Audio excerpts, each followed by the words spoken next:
Ils sont arrivés en force dans les cafés et dans les lieux publics, ils ont détrôné les bons vieux billards, baby-foot et autres flippers. Ils, les voici, ce sont les jeux vidéo. Ils deviennent si nombreux que c'est devenu une activité économique majeure, à la fois dans le domaine des loisirs et dans le domaine de l'électronique. Et avec l'irruption cette fois-ci à la maison, ces jeux vidéo passent de 20 000 en 1980 à plus de 500 000 cette année. Du coup, c'est un marché énorme qui s'ouvre devant les industriels et les salons comme le MIGID à Cannes leur deviennent consacrés. Mais déjà après 2 ans de carrière, le jeu vidéo connaît des jours sombres. La fantastique croissance s'effondre, aux États-Unis par exemple. De très grosses compagnies comme Atari ou Mattel subissent des pertes financières énormes, se comptant en milliards de francs.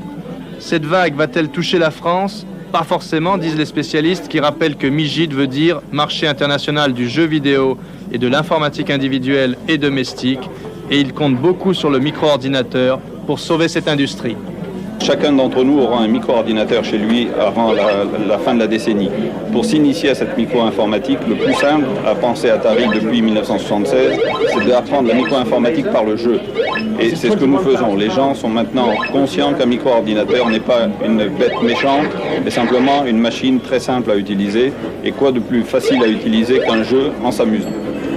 Déjà, l'on voit beaucoup de constructeurs de consoles de jeux vidéo transformer leurs engins en véritables micro-ordinateurs. Et si cette tendance se confirme, dans quelques années, il n'y aura plus de simples jeux vidéo, mais que des micros.